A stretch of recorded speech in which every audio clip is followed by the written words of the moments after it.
this whole revolution is the beginning of the end for the status quo of what Lebanon's been forever. The new generation has arrived. Our generation is here, and the younger.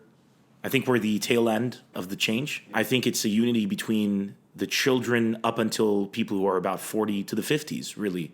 And it starts to really diminish as you get older in the ranks. But this generation of Lebanese, our time has come, of highly educated, you know, the warlords and the mongers and the people who even you, sadly, have become very familiar with. And our country has been dictated by, you know, a lot of them never went to school, never went to university. Their thinking is rooted in absolute stupidity. It doesn't excuse it. It's just the explanation. In fact, there is no excuse to not try to better yourself. But the bottom line is our generation has arrived. Yeah. And the way our generation does stuff is much different than other generations.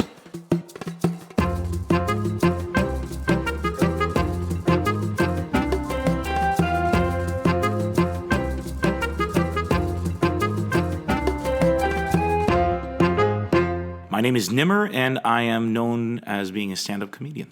All the previous protests that have happened, whether it was, Talat Rihetkon or anything before, was always limited in scope. Yeah. It wasn't able to draw in so many. We never had people from Tripoli driving down to Beirut or Beirut going to Tripoli or whatever. Yeah. We never had ingenuity in the approach of the protest. It was always like, okay, we go to Saht al-Shuhada, we start screaming, they come out, we start hitting. It was always like a one-sided thing. Right. Here we had, DJs, like that guy DJ Mahdi and DJ Thawra, as he became known in Tripoli, Ambewalla in the evening, or we had the women separating the army from the stuff in solidarity, or we had, the Tanajir, or we had even the violent protests. Like we had so many different approaches and it was a beautiful amalgamation of approaches and ideas. And I think that's what's beautiful about this generation. We're all like, let's give this a shot, see how it goes. And then we go behind it. And I think that it was the fact that it all started out and continues to be so peaceful that really also makes it starkly different to any revolution, not only in Lebanon, but in the entire region. You described the You Stink movement. Yes, a great movement. And even going back earlier, so the March 2005 protests. Yes, of course. Right. So we've and seen the Ep.116 Adar was, I walked in those protests. Right. And when that happened, that was the closest thing I think to now that we had. Okay. But then the reality came to kick us in the ass where they're like, okay, we'll just assassinate everyone. Right. Which is a reality. Yeah. I think the lessons we learned from that forced us into some very powerful stances now, keeping it a leaderless movement, protecting people who could emerge, ensuring that we make sure that we don't identify leaders without giving them the strength to be untouchable. Right. Political maneuvering from our part as a generation, we no longer are subject to the maneuvering of the elite. Yes. We too can maneuver the elite into difficult places. Absolutely. I give full credit to the revolution for the maneuvering that it's done to screw over the political elite that have been trying to screw over Lebanon.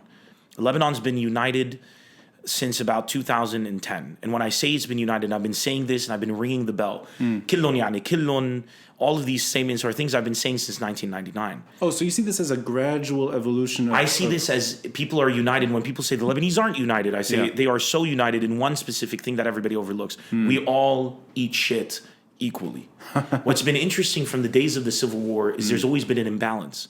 Back in the Civil War, the Maronite Christians are in control. So then the Palestinians come in and they draw sympathy from certain Muslim groups. And that there's always an imbalance, right? In Iraq, the ISIS comes in, the Shiite Muslims are a minority. The Sunni Muslims are over there. They say, look what they're doing to you. Help us out. They kind of do a repeat of what happened in the Lebanese Civil War. Let us take your money from the banks and the weapons and we will bring you back to power. And there's an imbalance to exploit. In Lebanon, Al-Qaeda couldn't do it. ISIS couldn't do it. And nobody could do it because there is no imbalance to exploit. Whether you're Sunni, Shiite, Maronite, or Roman Catholic, which I would say are the four main religious sects, or Druze, you're eating shit equally. We all have bad internet. We all don't have electricity. We all don't have good roads. And I think what we're all trying to ask for is very reasonable, those things. This is what's interesting about Lebanon. Even if you're rich, you still need a generator. You still need to have UPS batteries hooked up in your house if you want to do anything productive. Some people are trying to call this revolution a divide between the ultra wealthy and the very poor. There are some very wealthy people that are very much. I mean, there are a lot of great business owners in Lebanon that provide jobs and do everything and feel with the people. I don't know all of them. I know some of them, but they suffer because they too are sick and tired because their potential is capped as well. What people need to understand is that in Lebanon, whether you're wealthy or poor, if you took off the handicaps that are put on the Lebanese people, we would all be elevated. We would be wealthier, and we would all be wealthier. The poor would. We've had a complete destruction of the middle class in our country. As a poor man myself, who rose to the middle class, I feel very lonely right now. There isn't a middle class in Lebanon. There's a deepening divide. Right. What we need to understand is that divide is being exploited. It's no longer religion, because religion doesn't work anymore to exploit and divide us. Yes. It's now this divide that's being exploited to try to distance ourselves from one another, and we can't allow that. One person with a gun is equal to 1,000 peaceful protesters. So you need to just buy off 200 to 300 thugs, and you're good to go. 200 to 300 thugs are very easy to buy. It doesn't take that much money. And there isn't even enough money to buy those 200 to 300 thugs. So I think people are gradually starting to see that they were just 200 to 300 thugs. And that's what's been holding it. And I think people are furious right now that they've allowed themselves to be exploited so much by 200 to 300 thugs.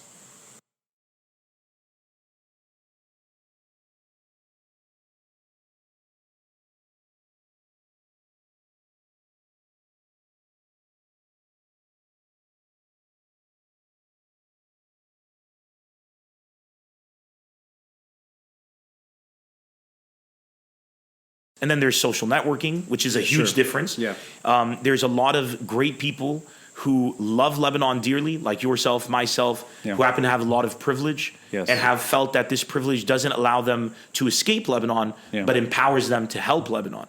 And I know the word privilege is very interesting. A lot of people have called me privileged like it's an insult. And I say, no, I am very privileged. Did I work to get everything that I have? Very hard. Did I really put my health as a sacrifice to do it? Was I given anything? Absolutely not. But the fact of the matter is, I reached a position of privilege through a very series of fortunate events and hard work. Whereas other people maybe put in just as much work as I did, but they didn't get to the point of privilege. The only thing that separates the two of us is I now feel I have a duty to use my privilege to make sure that nobody has to suffer not being able to be privileged like me because of handicaps. I think the only goal of Lebanon right now, and I think what's so fair about the revolution, is we're asking for a level playing field. All the revolution has said from day one is a level playing field. Why do you continue to suppress the Lebanese people's potential simply so you can empower a few fucking dicks? That is the way you can summarize all of it. Crass language, yes, but sometimes crass language really does us a service by seriously summarizing that really are the people that we're fighting politically are just a bunch of fucking dicks. We're not talking about an ideological competition between, real ideas, like real ideas, and we're talking about one piece of shit's way of thuggery versus another piece of shit's way of thuggery.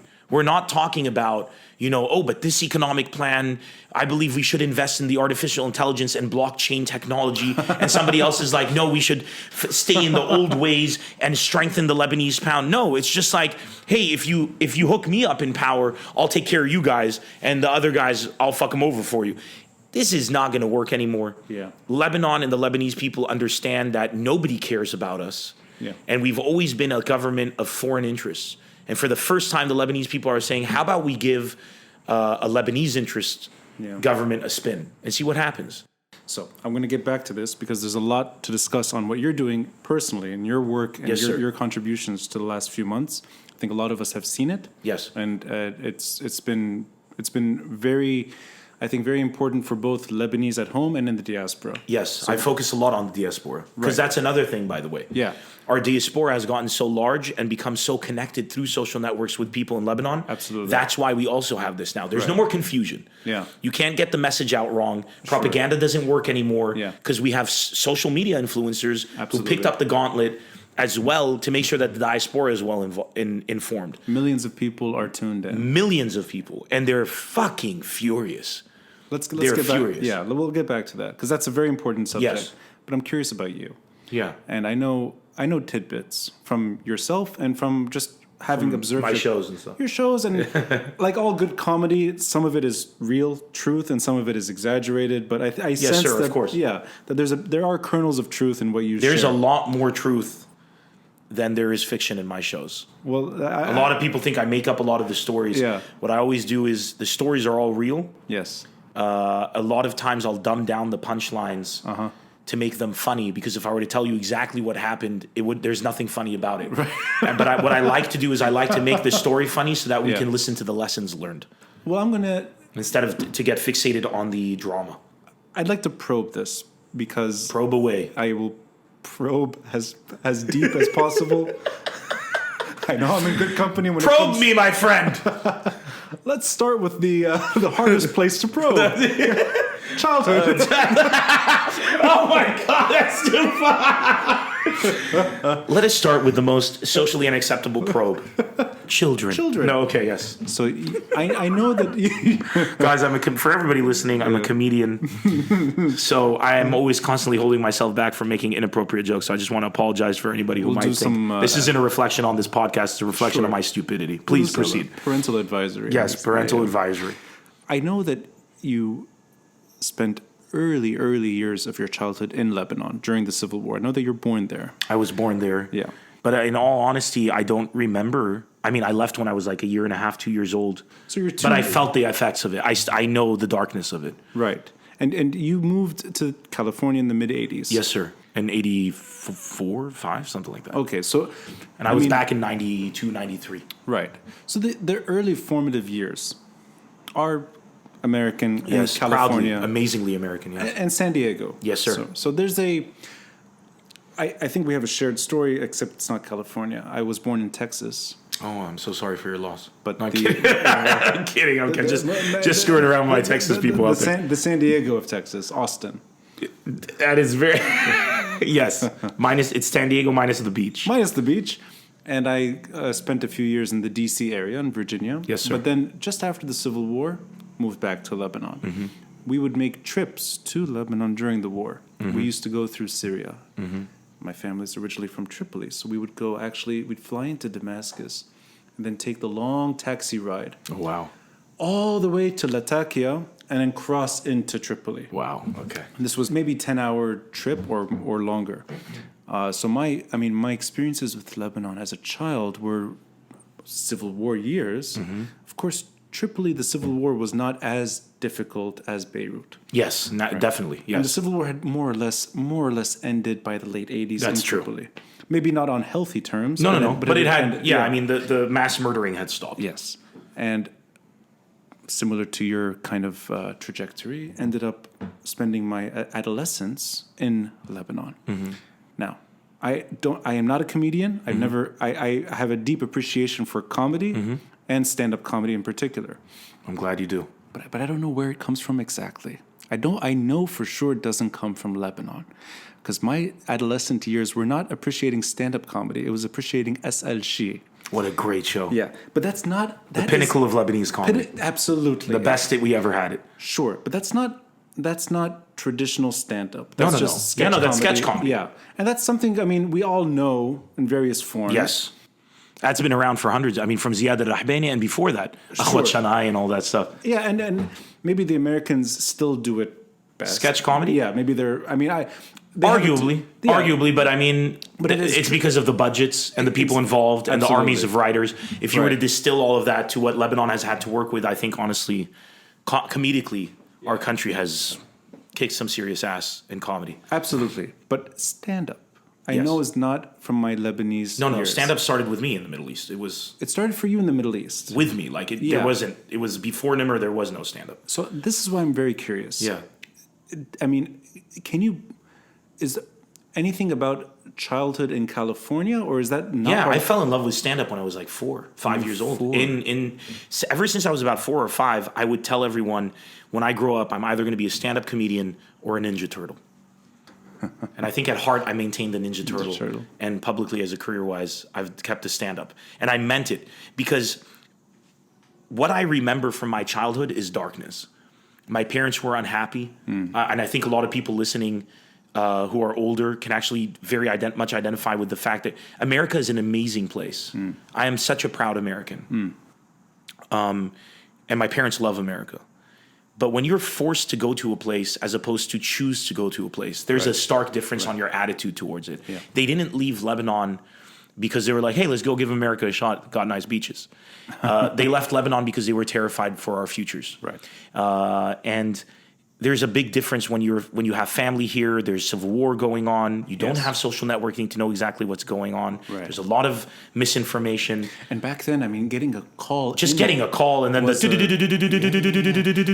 you waited for it to eventually, after 20 minutes of doing for it to hopefully go toot. Exactly. Hopefully, because you could be on the phone for 20 minutes of and then it's just there's a lot of people who are like, what's Nemr saying right now? You don't even know this. You used to dial, when I came back to Lebanon in the 90s, up until the mid 90s, you would dial a number. That's true. First, you'd open the line and wait for the line to come. That is true. You'd open the line, you'd wait for the line to come. I'm talking about till 95, 96. I used to remember the word central. Central. Yeah. And that is something you... And you used to hear the conversations of your neighbors all the time. Yeah. I lived all of that. Yeah. And so in a sense, I mean, the absurdity of being in California, yet. Well, when we went to California, it was just, I don't remember my parents happy. Right. But when I was like 4 or 5 years old, this is my earliest happy memory. This is truth. I hear my parents laughing. And I hadn't heard them laughing. Do you understand? Like, I don't have a memory of my parents laughing pre this memory. Yes. And I go to their room, and it's not laughing, it's hysterics. And my parents were watching stand-up. My dad was experiencing stand-up comedy for the first time. Wow. My mother, who had spent some of her years in London growing up because war displaced so many of us, had been, exposed to it. Yes. And they're just laughing. And I jump on the bed with them, and I start laughing I have no idea what the hell's going on. Obviously, I'm not understanding. Sure. But I just want to be a part of this energy. Right. My father and my mother start on HBO, taping on VHS, all of these stand-up comedy. Like, there was a Dana Carvey Presents kind of thing where he's hosting. And I would sit old specials. I'm talking about old, where he would bring up multiple comedians, and I would sit and watch them. Right. And it wasn't until I was like 5 years old or so that Dana Carvey had a specific set that he did about President George Bush Sr. going to Japan and throwing up on the Japanese president, which is something that happened. That's true, yeah. And he himself would impersonate George Bush. He was an incredible... Dana Carvey had the best George Bush impression. Absolutely. And he would do the thing like, I'm looking at bar there. Like, it was like this whole thing, and not gonna do it. And then he hurls, and then he throws up, and he starts impersonating the Japanese president, going like, "You look like you're going to Buru chunks." Like, it was for a kid. It had all these mannerisms, impressions. It was this 5 minutes that just... I memorized as a child, and I would go around repeating the set to everyone and telling everyone that when I grow up, I'm going to be a stand-up comic or a Ninja Turtle. That's where the love began. But it's at the age of 5. Yeah. And it never changed. So that's interesting. That's a very vivid memory of... it affected me on a deep level. Like, when I say, like, I was a kid and I said I wanted to be, like, I don't know how many people can relate to this emotion, but I see it like I'm sitting right there at the moment, peering in from a window, looking into my living room and seeing these scenes. So I'm speculating here. Did you see your parents escaping their own pain? I saw that comedy could overcome the most desperate of things. I wasn't mature enough to really understand that. Right. I was mature enough to really understand I wanted to be a part of this, not a part of what we don't have when this is happening. Right. I want to be a part of whatever this is. Right. And then and that's why all my comedy is always geared to being like kind of uplifting and really dealing with difficult subjects, because comedy can cut through in a way that nothing else can. Yeah. And when I was young, my parents did something really incredible.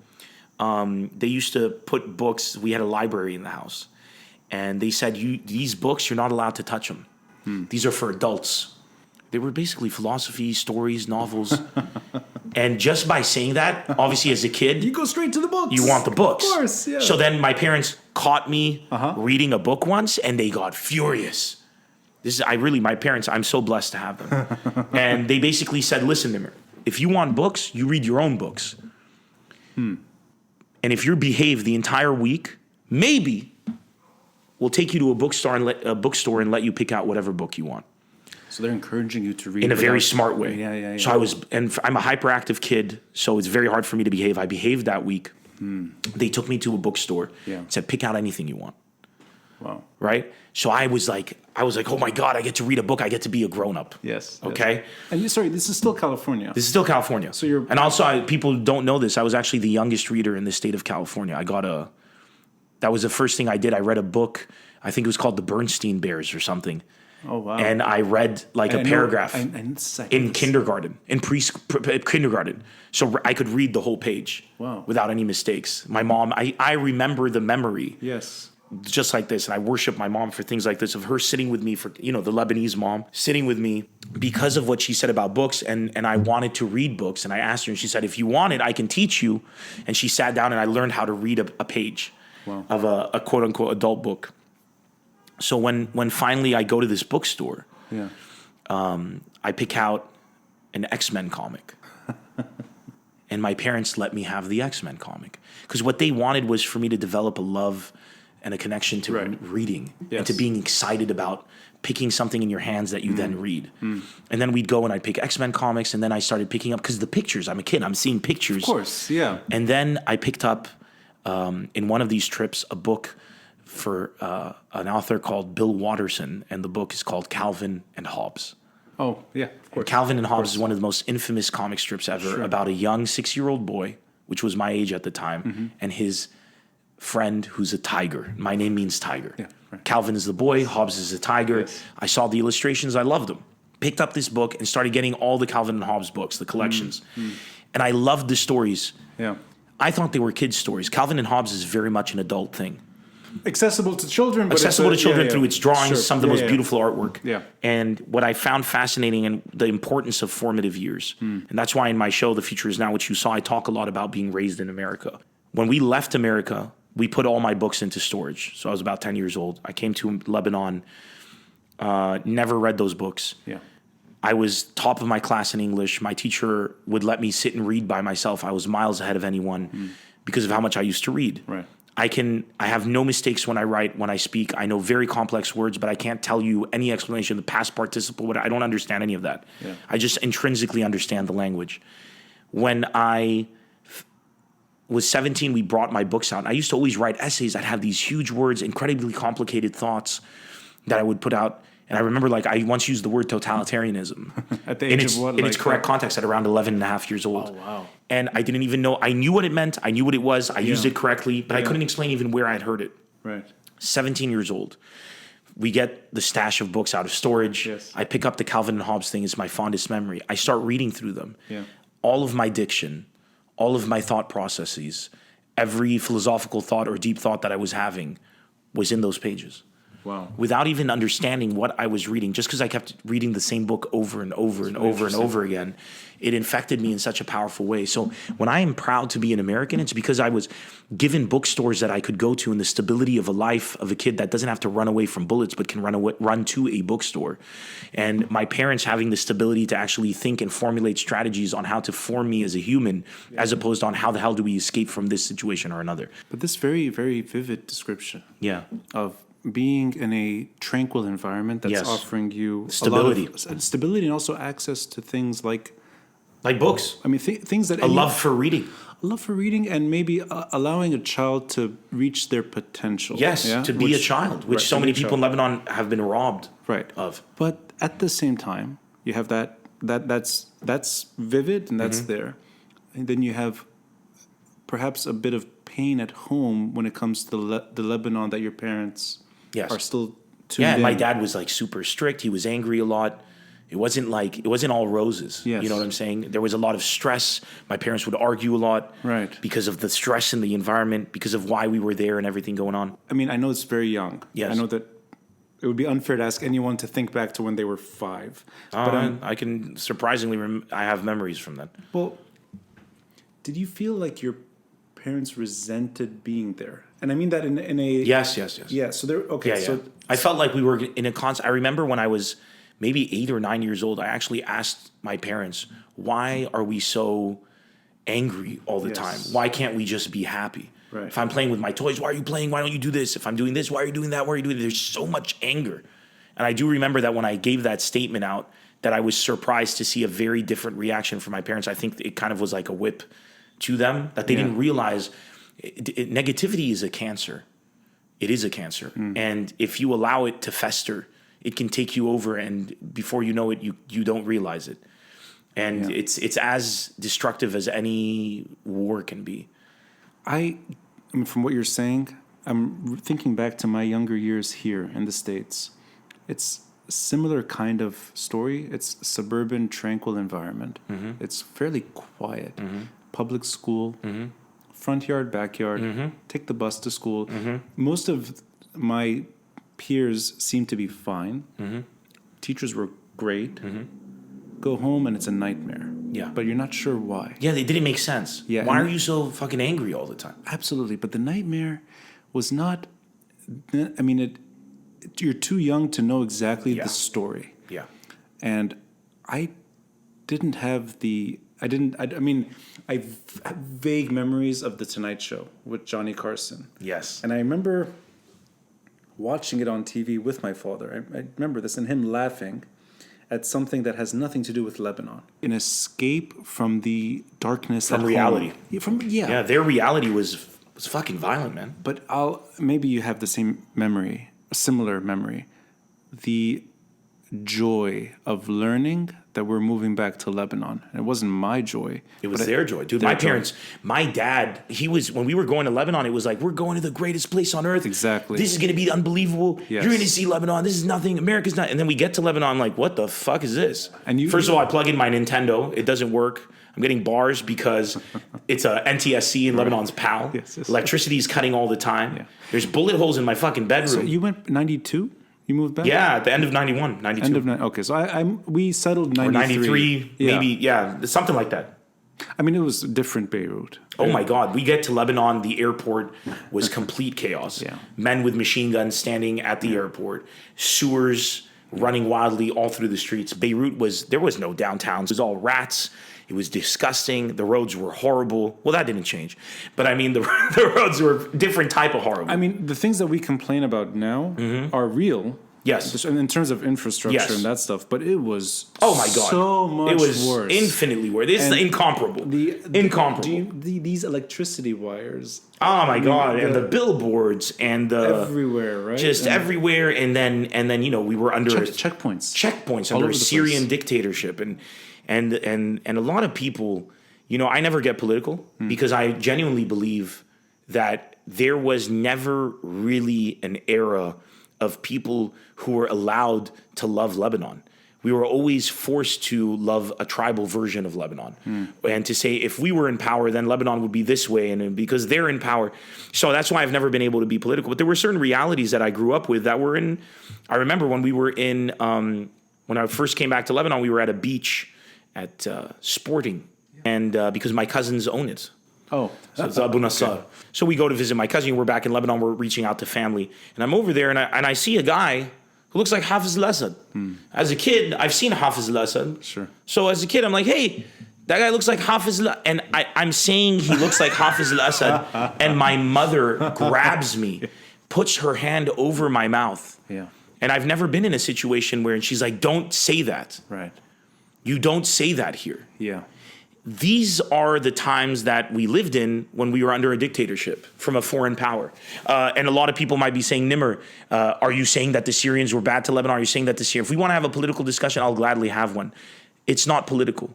What I'm saying is that we were under a dictatorship. Maybe it was a great dictatorship. If you're out there and you're listening, you're like, oh, the Syrians were the best thing to happen in Lebanon. That's cool. Enjoy your belief system. What I'm saying is that we were under a dictatorship. And the bottom line is, I think what's beautiful about the new Lebanon today is we can express our ideas. But this is what I'm curious about. You're 7. Which back then we couldn't. Right. I couldn't even say a guy looks like Hafiz al-Assad. Absolutely. And people forget.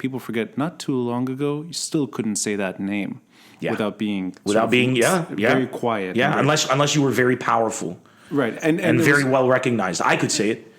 That's where my privilege comes from. You are young and you're adjusting to post-war Lebanon. And you grew up in Beirut. Yeah. I'm just curious about the comedy and your own sort of... Because here, let me tell you what it was. I get to Lebanon. I miss my friends back in America. Yeah. I'm an American kid. So I don't know how to get this like what the fuck do you like about this place? That was my initial attitude when I came to Lebanon. My friends aren't there. You take a kid from California, from San Diego to San Francisco, and they're miserable. So we're going from San Diego. Do you know what I'm saying? You're going because you just left your friends behind. Sure. Your books aren't there. Yeah. Your video games aren't there. Also, I was severely asthmatic. I had a hyperactivity and asthma, which is like the worst combination. I get really excited and then have an asthma attack. Shit.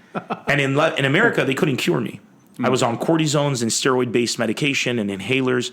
I was fat as hell. I couldn't do anything. Yeah. And now I was always at home, and now I can't even do anything at home. There's no electricity. It's hot as hell all the time. So I had a severe asthma attack when I first came to Lebanon. I see. And I threw up like 13 times in the same night. So you were unhappy. I was unhappy. My health was suffering. Yeah.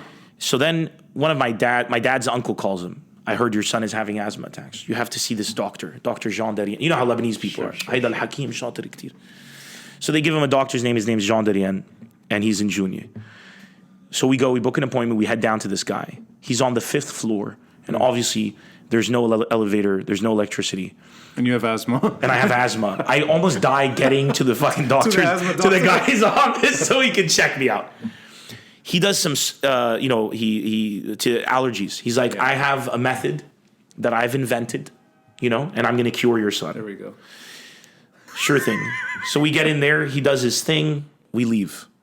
He takes his tests to see what I'm allergic to. This is what he does. Come back in a few days. We come back in a few days. He says you have allergy to humidity and to dust. And to pollen and stuff like that, which basically in Lebanon, it's humidity. The third is everywhere, but humidity and dust, like Lebanon, that was all it was about in the 90s. So he's like, I'm going to rebuild your immunity and rebuild your tolerance to these things. And I'm going to start giving you shots. They're basically shots under the skin. This is my own method. It's my own cocktail. Oh, no. We're going to do it 3 times a week for like 6 months and then 2 times a week for 5 months. It's a commitment for several years. And from that first shot, I never had asthma again or an asthma attack. And that guy is now like the head of the allergist board of Europe or whatever. I somehow expected the story to take a bad that man turn. saved my life. Wow. Jean Darien changed my life. And if any of you know him, and I met his son at a show, and like his son to me I was going to cry because I finally got the ability to go outside and socialize. And then I was living in Adma, so I started going to, there was Atletico, where it was down this, it was a while down. And then there was Tabarja Beach. Sure. And I'm going with people. I'm riding my bike. I'm playing tennis. Yes. And within 6-7 months, I went from I hate this place to Lebanon is the greatest country I've ever been in my life because of the people. What's amazing about this country is when there's no electricity, no infrastructure, your bedroom is riddled with bullet holes, nothing. You can go down into the streets and meet people who define the beauty of Lebanon. And that was when I fell in love with the country, and I never looked back. So it's a rapid. It was very rapid. A rapid adjustment, and then a very quick readjustment. Yeah, because I immediately knew what it was like. Because the whole time I was like, why are we here? Yeah. What the hell did my dad? We had such a good life in San Diego. Why was my dad so eager to bring me here? But you and my mom. But that I'm still thinking about you watching Dana Carvey on TV with your parents. Yeah. Is there a moment in Lebanon where that comes back, that kind of joy, or at least a memory of... SLC was that. SLC. Okay. So, SLC was the thing where every Tuesday... Yes. I think it was Monday or Tuesday. Wow. I can't remember. It was either a Monday or a Tuesday. The family would sit down and watch SLC. So, and then the next day in the autocar on the bus, all the kids were talking about... So SLC to you was bringing back that joy... SLC was comedy, man. It was comedy greatness. It was the connection because they make a lot of fun of like movies, right? So let's say you're watching a movie in English. Yes. Desperado or Robin Hood Men in Tights. Right. Robin Hood, sorry, the original one, Men in Tights, the comedy. Robin Hood with Kevin Costner. These are movies I had seen. Yeah. So even though I wasn't really understanding the Arabic. Mexican soap opera. Or the Mexican soap opera, you're still seeing it, Yeah. And we would laugh. And laughter just brings people together. Drama doesn't bring people together. Laughter does. Was it with your family as well? Yeah, with my parents. We'd sit down and watch it. Yeah, we're a very tight group. Yeah. And we still are to this day. And my parents are the most incredible people in the world because they sacrificed everything multiple times so that I may have a future. And that's why I think right now in the Thawda, I'm sacrificing everything I can. Yeah. And a lot of people are, so we can do the same for our kids, but under less extreme circumstances. I just want my kids to have the option, not to have to be able to be like, I want to go to America because I want to. Sure. And I want to stay in Lebanon because I want to. Not I have to leave because I'm going to get shot in the face. You're becoming a teenager. Yes. You're growing up Yes, quickly sir. in Lebanon. And you're laughing Getting at your us first that you- crush in Lebanon, getting First interested in crush? girls in Lebanon. But I mean, I know that you're 5, 6, and you want to be a comedian. But is that still on your mind when you're a Yes. teenager? So Two interesting things doesn't go away. No, two interesting things happen. I discovered an author in Lebanon called John Grisham. Okay. And not known for his comedy. no. And John Grisham is a legal author, so all of his stories are law based. Right. And I start reading all of his books. I'm talking when I'm like 11 or 12. It's like the Firm. The Firm, The Pelican Brief, The Client, Time to Kill, some of the greatest novels I've ever read, and great movies, by the way. Yeah. And I want to be a lawyer. I start feeling this need to be a lawyer. Still want to be a comedian. Yes. But I'm loving the fighting for justice and at the same time the argumentative process. I then read a book at the age of about 13 called Cain and Abel for Jeffrey Archer. This is the book I recommend, and in my opinion, arguably one of the greatest novels ever written besides Crime and Punishment for Dostoevsky. And Cain and Abel is just, I close the book and I say, I want to be in finance. And that's why I studied finance. That book kept me on track from 13 till university, in American University of Beirut. I studied finance and I minored in philosophy. And the reason that I did that is because I understood from Cain and Abel that finance and business really is it's the business of success. Business is about giving you the tools to succeed. Yeah. Whereas engineering or being a doctor is giving you the tools to be an engineer or a doctor. Right. And then you succeed in that path. Right. But business gives you the tools to succeed in a volatile environment against all circumstances. You adapt. It teaches you to adapt, right? And law, finance is the law of studying a market and understanding how to function in a market that is unpredictable and to be able to react and act and shift and move to it. Yeah. And I always felt that to be a comedian, which is the most unstable of careers, to be able to chart my own path, to build a brand out of myself, that's all business. 95% of everything I do is business. I spend an hour on stage, but months getting there. And you are your own... I am my own everything. I am very lucky to have a best friend and an incredible agent and representative in the Middle East, Nader Jafal. I'm very lucky to have an incredible agent in management here in America from Adam Genovezian at ICM or the team at Avalon. And I'm very lucky, but these are recent. Right. So up until I'm in the Middle East, there is no such thing as an agent. Nader Jafal is the first real represents artists agent ever, and he started with me because usually an agent in Lebanon is somebody's brother, cousin, sister, etc. Right. And it's very like a kind of, in many cases, corrupt process. In a way, every path you're taking, whether it's appreciation for literature or studying, or perhaps wanting to become a lawyer, but the studying lawyer finance, part, you see, stand-up is a funny law because you're up on that stage for an hour and a half arguing your point. it's a performance art. It's a performance art, and you're taking the when you watch any movie for John Grisham or any legal film or TV show, it's always the pinnacle of that thing is the closing statement, Absolutely. where they stand in front of the audience and they make it. And if they're funny and they're charming and they can get a reaction out of the audience, then they mean they got to the jury. Right. That is what stand-up comedy is. You have a captive audience, which is your jury, and you're arguing your case. When I'm saying that love isn't the answer or the future is now, when I'm doing it, I'm sitting there and I got these difficult themes that I'm approaching. If I can get the people in the crowd to laugh at something that I said a second ago that made them not laugh, then I've just convinced them. So what I loved about law wasn't exactly the law. What I loved about it was standing up for what's right and figuring out how to get your point across. But I like that you are committed at such a young age to what you want to do. Yes. Many people they come to terms with what they want to do too late. But that's because I give that credit to my parents. That's why you saw my show yesterday, The Future Is Now. Yeah. You noticed how I have a large amount of it. It's split into two parts. And the first part is about empowering our children to find out what makes them happy ASAP. And Lebanon did not do anything to distract you from that. And in effect, it actually... No, because my parents kept me on the course. Right. I owe everything to them. when people say, Nimr, you're privileged, I say yes, because I was blessed with parents, like my parents. But you don't go into sketch comedy. No. Because it's not as powerful as stand-up. And I hope I'm not overstating this. Mm-hmm.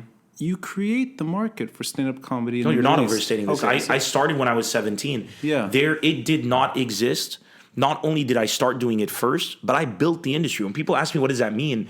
I traveled to other countries and taught other people how to produce events for my competition. I brought in other comedians and paid them to do shows. Yeah. I would pay comedians and set up shows where I would lose money just to ensure that people understood there's an alternative to Nimr. Because it's not an industry if Nimr is the only stand-up comedian. Right. It's just me doing stand-up. And while some people might be like, oh, that's great, you get all the market. That's terrible, because if somebody doesn't think Nimr is funny, then somebody thinks stand-up comedy isn't funny, and that's criminal. You need to make sure that I don't like Nimr, but I prefer Wissam Kamal. There has to be alternatives. I don't like Nimr, but I like George Carlin. You got to know it's out there. Right. Then you fall in love with the industry. Then when the person doesn't like me at one phase in their life, I might actually pick them up at another phase in their life. Right. Maybe my comedy has matured into something they would like. Maybe they've matured into something I would like. Or the word mature is kind of loaded. Maybe their life has changed to where I'm actually useful to them. But I'm curious, Nemr. I remember being 17 and having not a clue about where I'm going in life. Mm-hmm. And I know that where I am today and where I was at 17, I can draw the line, but it's a zigzag. It's not a straight line. You're 17 and you're making a big decision. Yeah, no, dude, I'm telling you, from when I was 5 years old, and I'm 36 now, the Ninja Turtles, stand-up comedy, reading, all of these things are still things I'm militantly in love with. Can I ask so I've been hyper-focused since that age. I like that. Because I consider you, in a way, a peer in age and in perhaps this kind of shift between Lebanon and America. So I'm curious, 17, you're making I think it's a big decision. Mm-hmm. You're introducing a new type of entertainment. Yeah. Putting yourself out there. Getting embarrassed when you're bombing on stage in front of everybody who you spend every day with, because I started at AUB. So people would see me on stage, and then I'm walking around and they're there. Sure. So you can't run away from a bad performance. And of course, and at least the benefit of bombing in America is that most likely you won't see your audience. No, you're never going to see them again. And you can bomb and you can appreciate that. Yeah, and you can take it and you can try the same joke out 50 times. 100%. You bomb and then the next day people come up to you and tell you specifically how you can improve. Yeah. And they sit there and they go on and you already feel terrible. And they come back to the next. They come back to the next show and then they give you criticism. Yeah. Because Lebanese people always have something to say. Sure, and which makes them great. The competition is cutthroat in America, at least. Yes, but there it's also difficult for other reasons. It's difficult for other reasons, but it also was easy to be the only one there. Did you just have no anxiety to go and say... No, it was my calling. I knew it from day one. This is what I meant to do. And here's the thing. In Lebanon, you grow up fast. You know that. Yeah. So a 17-year-old Lebanese guy is not like a 17-year-old any other person. I agree. Especially if you grew up in the 90s. I agree with this. But by that time, I had been through multiple wars. Sure, I had seen public hangings. I had seen murders. There was Majzaret Khana. There were all of these very incredibly... I had lost friends to an incompetent government that set up the road in the wrong way so that they died. I had friends who had been beaten to a pulp in a protest. I used to be a metalhead, so I witnessed religious extremism and friends getting their heads shaved and beaten because they worshiped Satan because they liked to track for Rage Against the Machine. Just, you live so much. By the time I was 17, it was insane. Completely agree, and... in many ways, that's what allows Lebanese who leave Lebanon to shine. Yes, it is. They're specifically. Yeah, they have foundation which many people don't get. Yes, and it's a privilege. Yeah, but I'll add to that. Being a 17, 18-year-old at AUB is tough, especially when you're going to try something new. You're not going straight to the engineering or the business school and becoming just another student. You're bringing entertainment value. Can you just take me back what it was like to first try stand-up? And I can only assume that there was a lot of bombing in the process. It's a very interesting story, actually, that I tell a lot of comics because they can learn from it.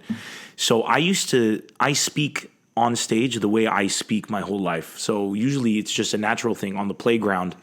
I'd start talking and then a crowd would naturally form around me because I kind of perform when I'm talking. It's just the way I talk. Yeah. You're also maybe a little taller than average. I'm taller. So I'm enormous compared to most people in the Middle East. So you come out and... You're the friendly giant. I'm the friendly giant. I always used to be friends with the geeks. I'm a geek myself. I love video games, comic books. I was all about that life. So I was with the cool kids. In my opinion, the cool kids are never the cool kids. The cool kids are the people who aren't cool. They're really cool. The people who love books and knowledge and stuff like that. They're so much fun. So I would always be telling jokes, impersonating teachers, and it was kind of like a stand-up comedy show. It was a natural way that my prose was. That's interesting. So you were kind of already I was very familiar with it. Yeah. So I lobbied the music club in AUB to let me host the AUB Outdoors.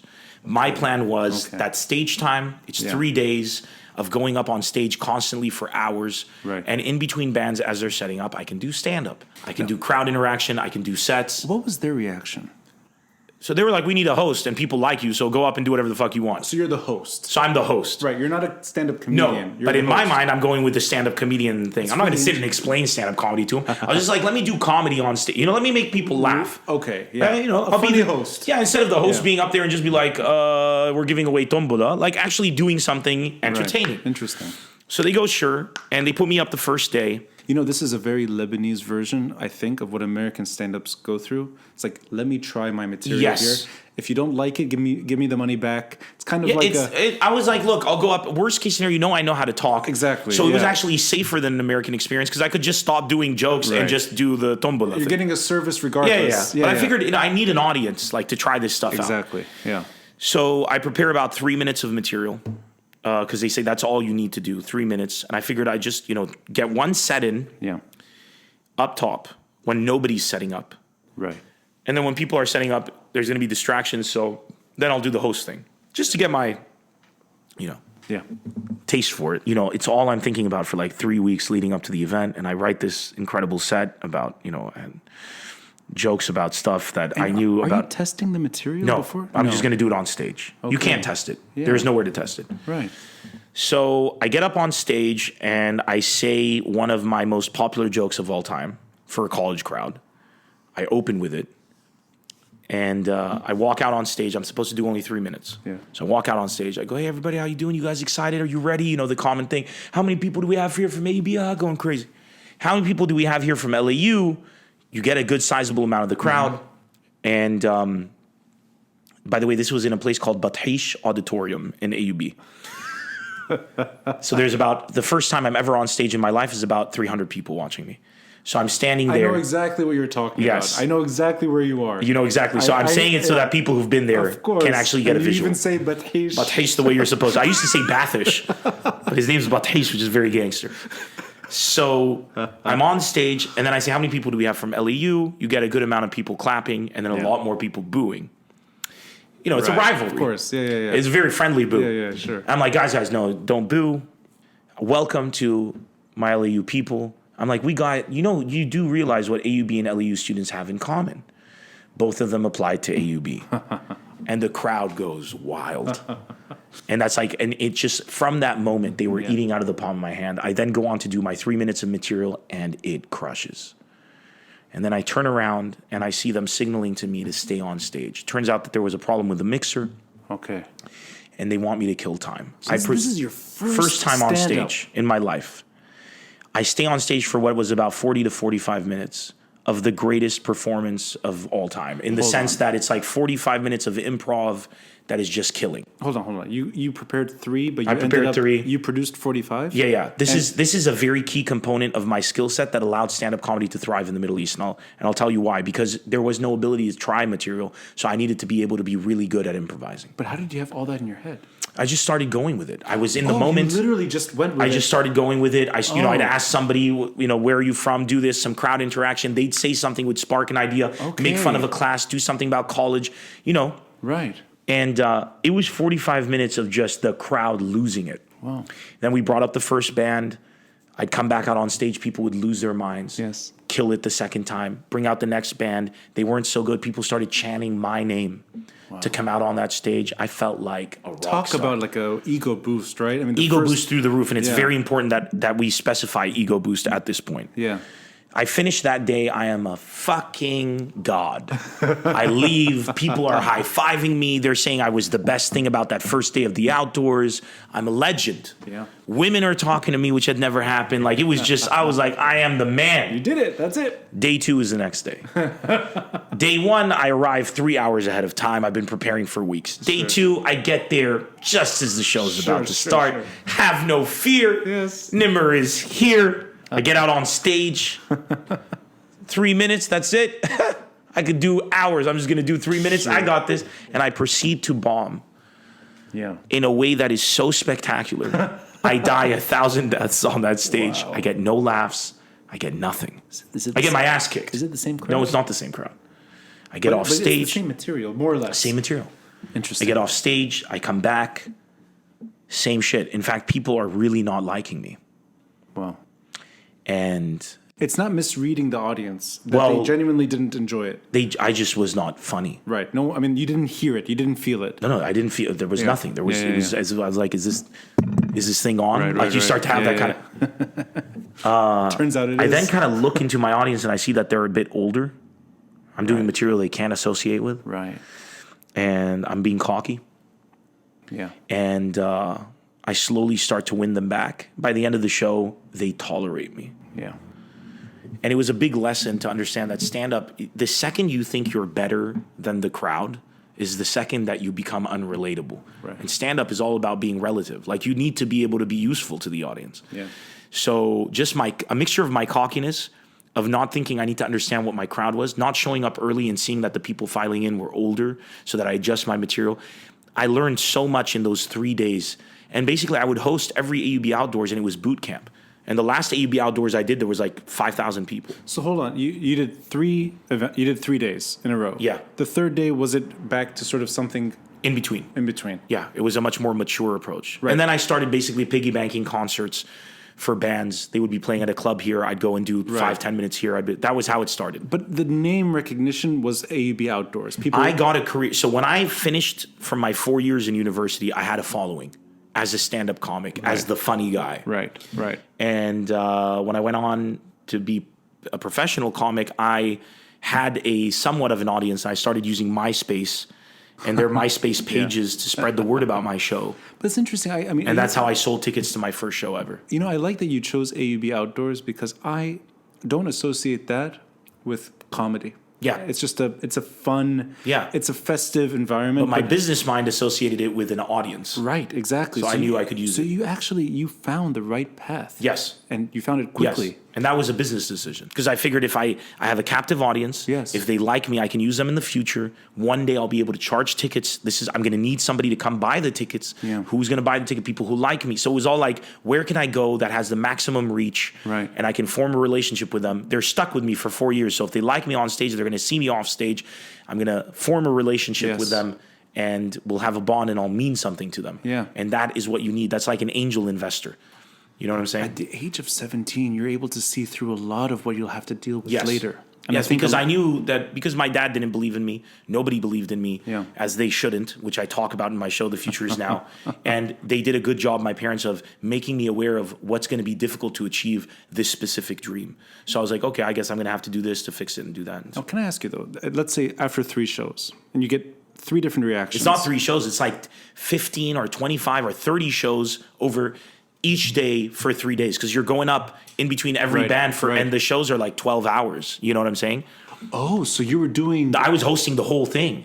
So I was going up between each and every band. Okay, so you had a very, like a boot... It was boot camp. Because I'd go up, I'd suck, and then I'd have to go up in front of the same crowd that I just sucked in again and win them over. Right. So it was like, you got to... And then you'd kill it, and then the next time not kill it, and then it was like up... Wow. It was exhausting. So you had almost like up to 20 slots in 20 slots... And that's, every day for 3 days. So I did like 60 slots in 3 days. It was a unique opportunity for real. That I think that is because, I mean, I don't think it's easy to quickly No, it isn't. That's why it's boot camp. Yeah, and it requires a lot of belief in you from the host and from AUB. Well, actually, if I didn't do good that first time, it would have never repeated. So and I knew that. So there was pressure. I had to dig deep. Yes. And that's why I always believe that when the more impossible the situation, the better the people that come out. Right. It also speaks to that you do need some luck as well. You definitely need luck. Yeah. There were so many things that had to come together. Right. Yes, I created the opportunity. Yeah. Yes, I pushed for it and lobbied for it and got it. Yeah. But I mean, had I not gone to America as a kid, had my mom not recorded cassette tapes of stand-up comedy when she was in London, so that when I came back to Lebanon and I had no more stand-up to draw from, I found her secret cassette stash with Woody Allen, Lenny Bruce, all of these people. This is actually what George Carlin. Interesting. So you kept the American stand-up. Yeah. I mean, you knew it wasn't just Dana Carvey. By that time we had VHS tapes of everyone from Bill Cosby to Dana Carvey. But you have something unique, which is you're appreciating American stand-up in Lebanon, and you have access to a Lebanese audience. And I have access to Lebanese comedy. So I'm watching Asal Sheikh. Exactly. And I'm seeing what Lebanese people find funny, what I find funny as a Lebanese person. Yeah. And then I'm listening to cassette tapes of Woody Allen doing stand-up. Yes. And I'm finding they're very similar. And it's just a different way of prose. We're going to take a small break, but before that, I'm going to leave it with a question as in the English component to your humor. And I'm very curious about this, and that you were determined to do your comedy in English, and you succeeded. Yeah. So I want to get into this. We'll take just a small break.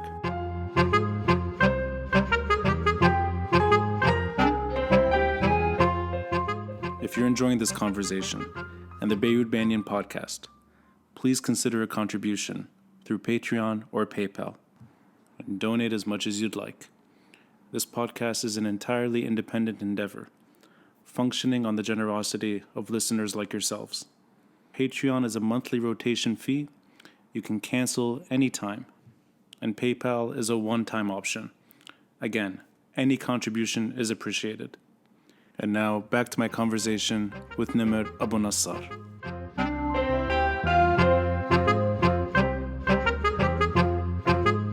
The English aspect to the story, and I'm not saying this in a judgmental way. Of course not. On the contrary, actually, I think it's more of it's a positive as opposed to a negative. But I'd like to dissect it a bit.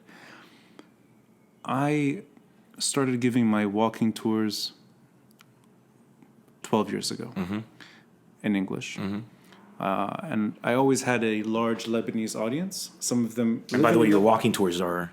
I've seen videos and stuff of people who are on your walking. They're amazing. That is the big reason I still go back. And it's great that you do it in English. Right. Okay, so this is what I want to... I'm curious about your thoughts here. Lebanese show up. Yeah. Lebanese in Lebanon or abroad. Or diaspora. Yeah, diaspora. Foreigners show up. Expats living in Beirut. The whole crowd. Everybody's there. The UN crowd, the embassy crowd, and there's a Lebanese crowd too. And my sense is that the audience that's always asking about that is not the Lebanese crowd.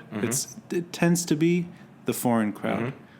And I think they ask it out of, there's a well-intentioned question in there. It may not come out properly. But that, why don't you do it in Arabic? Yeah. Yeah, always. Yeah. Now, I try to explain the capabilities of a Lebanese audience, which is that they don't necessarily need to hear it in Arabic to enjoy it. Yes. And I hope that this is a sentiment that is shared, is that by default in Lebanon now, English is either a second language. Yeah, I mean, everybody speaks English. I mean, it's especially with the proliferation of the internet. Yeah. And the Instagram culture and all of that stuff. And I blame the war, the civil war, on my inabilities to properly communicate in Arabic, or at least in the Lebanese dialect. I can get by, but I will never be able to perform. You don't think in Arabic, you think in English. That's the end of the story. Exactly. Yeah, and as do I. Add to that, every walking tour that I've been on in my life, prior to starting mine, was in English. And these were in locations that are not English-speaking countries. One of them is Bosnia. Yeah. One of them is in Cyprus. Another in Germany. It is the most spoken language if you discount China because of its size of population in India. Right. It is the most, well, in India they speak English. It is the most spoken language across the most amount of countries in the world. Right. Now, fact. Fact. And I still do the tour in English, and I think to this day it's just a few in the primarily foreigners that want to hear they want it to be in Arabic for their reasons. Yes. And they assume this is a form of imperialism or something a bit absurd. Stupid is the word you're thinking. It's misguided. However, their heart is definitely in the right place. Exactly. So I believe that it's well-intentioned, definitely, but it's very stupid. Maybe it's both. Yeah. It is both. And Oh my God. How many things in history have men done and women done that have been well-intentioned but incredibly stupid? Right. How many wars have been lost? Sure. That's absolutely true. Now, putting that a step further, you are an AUB student and you're choosing AUB as your venue. Yes, sir. Yeah, you're not going to a place that would, it only makes sense to do it in English at AUB. Definitely. I'm not going to go to Lebanon and do it in English. And you're an AUB Although student. I have been to Lebanon and I have done it in English. And to be fair, a lot of your material is a blend of Lebanese dialect and English too. Yes, especially when I'm in Lebanon. Right, exactly. All that aside, you're in Lebanon and you're deciding to do this in English. Yes. And it comes naturally. Yes.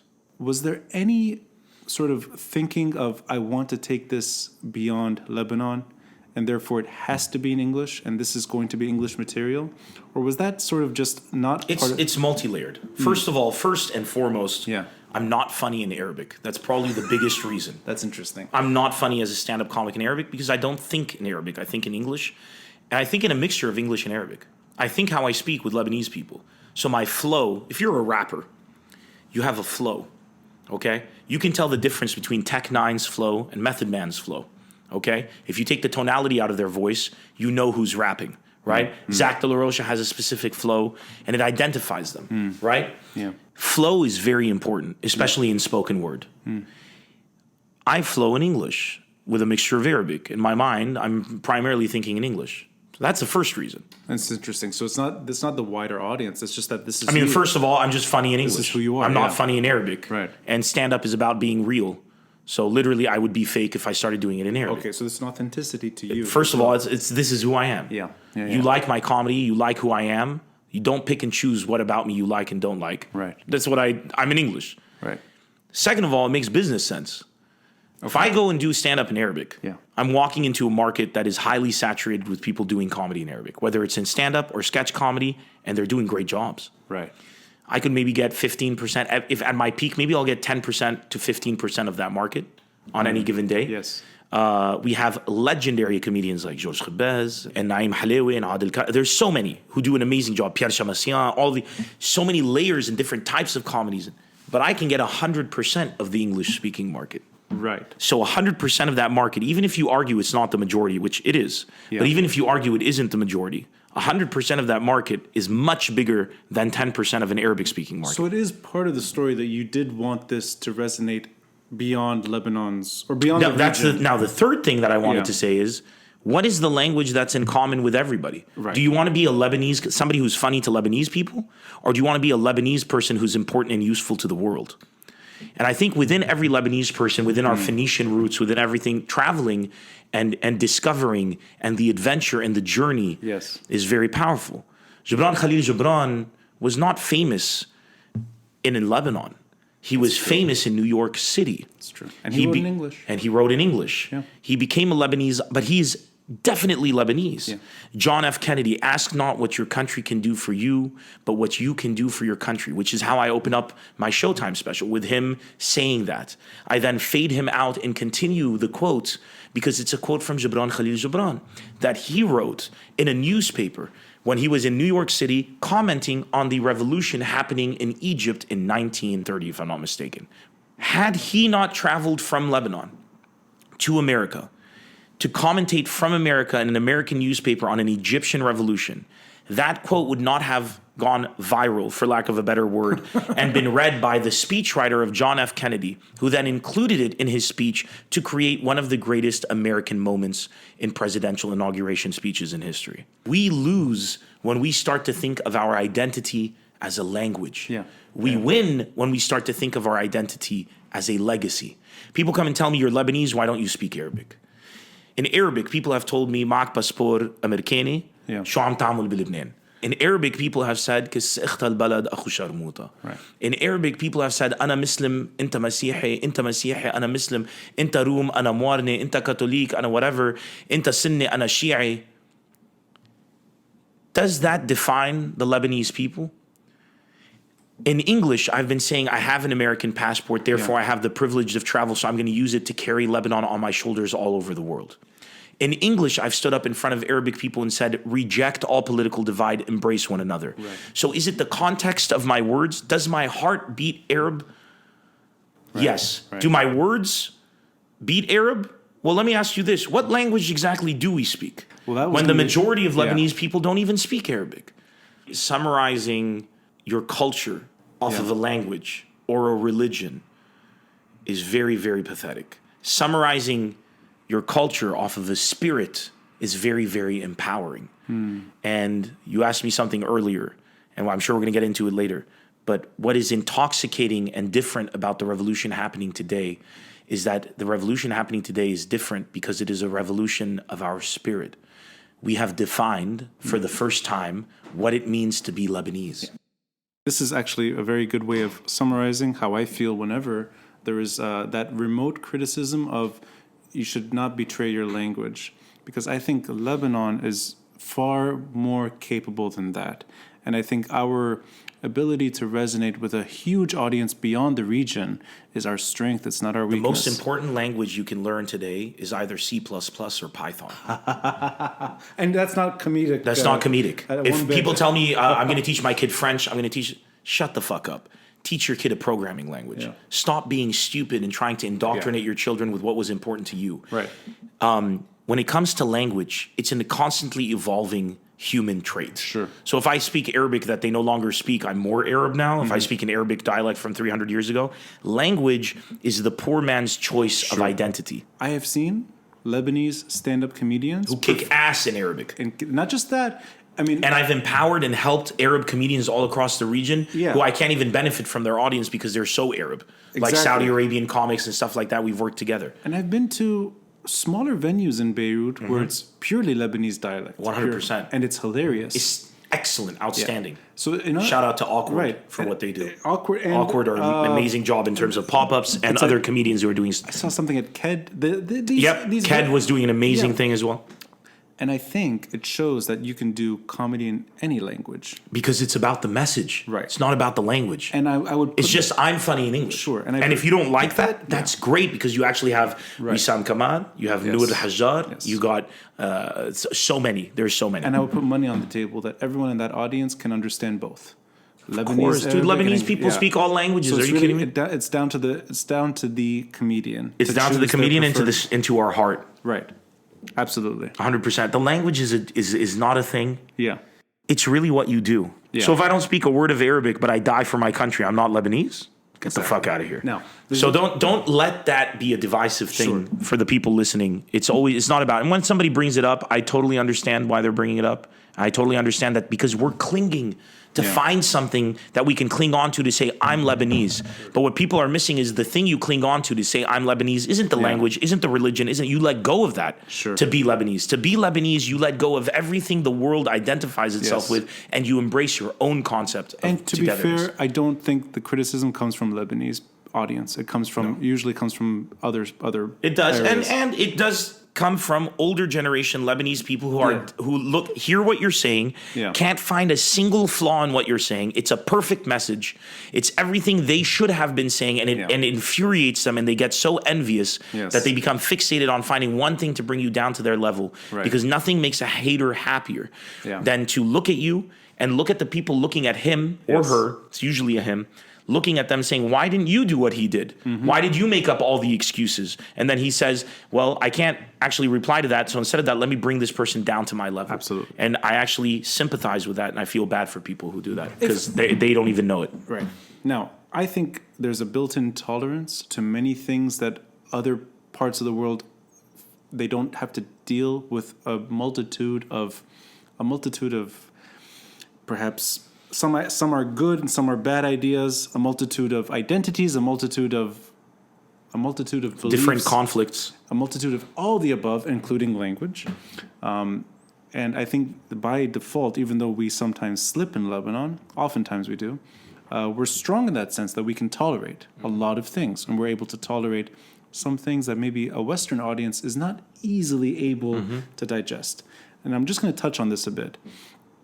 Your commentary and your comedy on the violence of our part of the world is so funny. Thank you. And I appreciate that you think that. Oh, it's so funny, and I know for a fact that that's for the wrong reasons sometimes criticized in Western audiences. Yeah. Now, I think Lebanon is the least politically correct place on planet Earth. And I love it. Yeah. It's the most comedically liberating place in the world. Right. Now, can I ask you, how do you approach this subject? And before we started talking, you mentioned a quite telling experience, your interview on Hard Talk. Yeah, BBC's Hard Talk. BBC Hard Talk, where they ask you a basket of bad questions, and then after the interview, they watch your performance and they regret some of the questions, right? So how do you go about that? That your purpose is comedy. You're not supporting. I mean, your message is clear. This is pain relief. Yes. This is not pain for pain's sake. This is pain relief. It is 100%. And how does that work for you, especially when you do have oftentimes a non-Lebanese or non-Arab audience? So what is the communication strategy for you to say, look, this is something we are good at.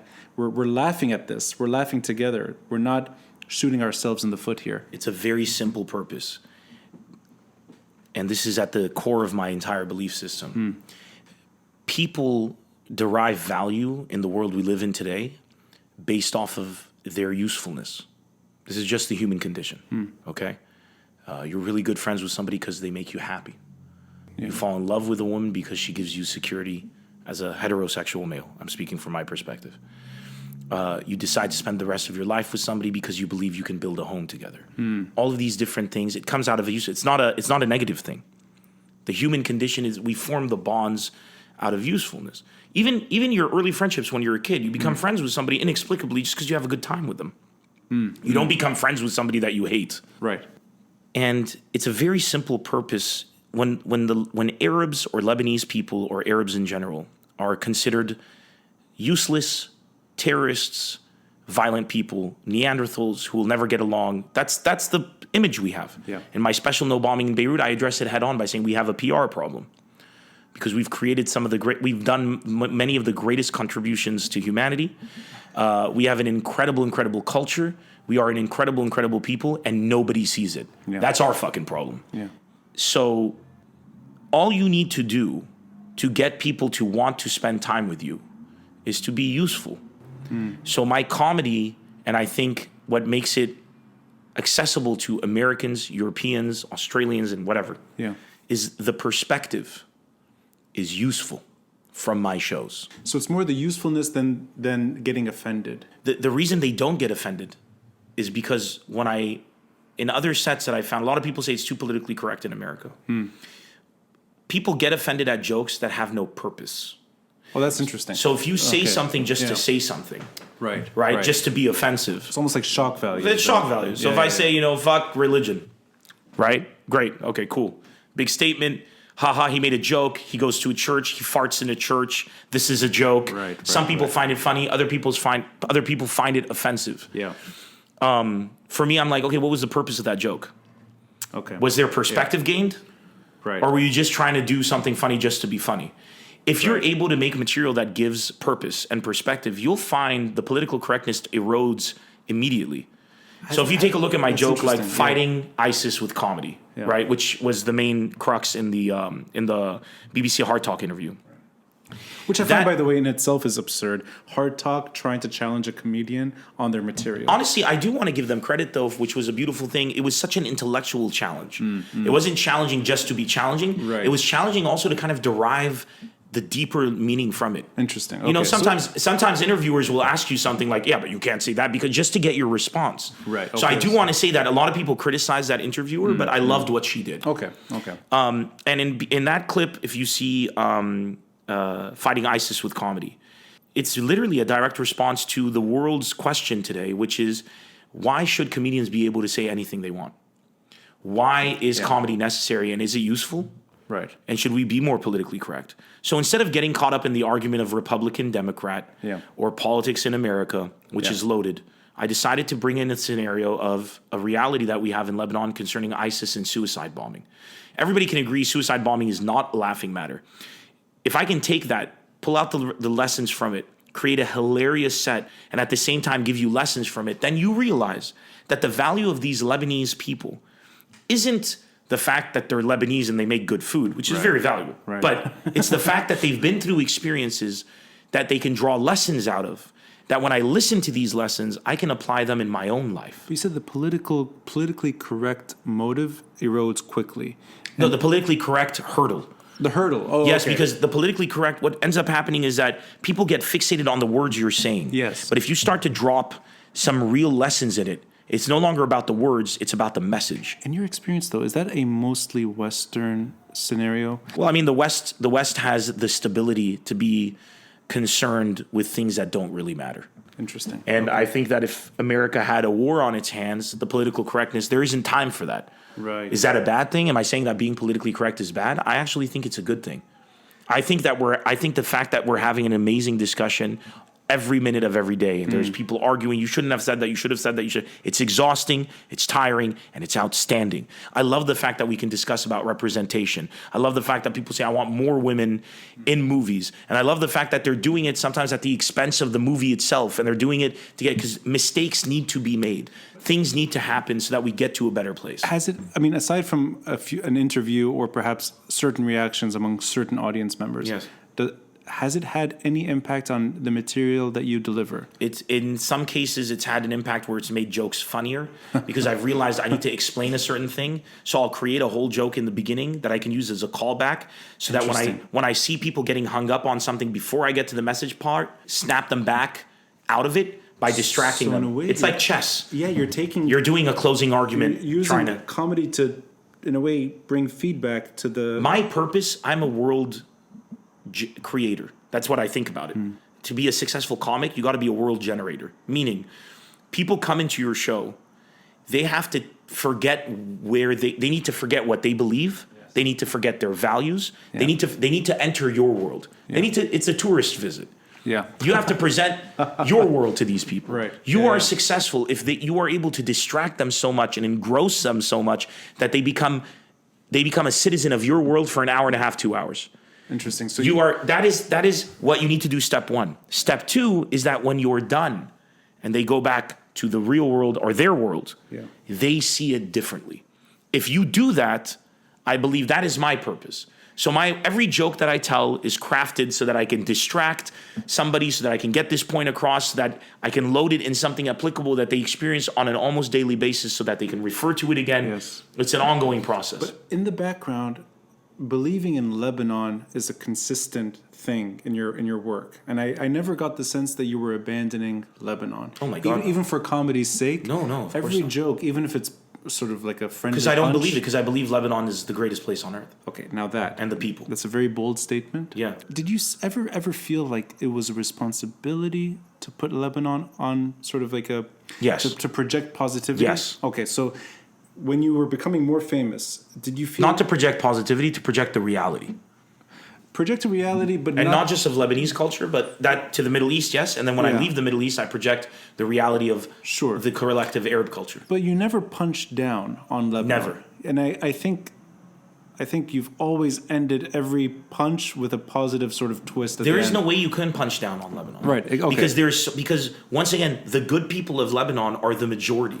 If I'm going to measure Lebanon by the bad people of Lebanon, then I might as well measure America by the white supremacists. Okay. I might as well measure Russia by the KGB assassins. But did it steer your material in any direction? Yes, of course. Okay, so did you feel the need, and I'm just curious about this, that you wanted to make Lebanon front and center of your material as your career was expanding? It wasn't a need. It was just Lebanon's been the most fascinating thing to me out of everything I've experienced. So it really is your personal story. It is my personal story. It's a very genuine, on stage. Yeah, and plus it's the greatest argument mechanic I've ever seen when you're trying to explain a point to other people to take them to a place they know nothing about. Yes. If I want a Democrat and a Republican to come together, I'll tell them a story about me and my friend Hamoudi in Lebanon, because it has all the parallels and it has everything between a Christian and a Muslim coming together and all of that, but they don't get caught up in the Hillary-Trump debate. Right. So I just changed the character names and they actually listen. I think you're one of the few Lebanese entertainers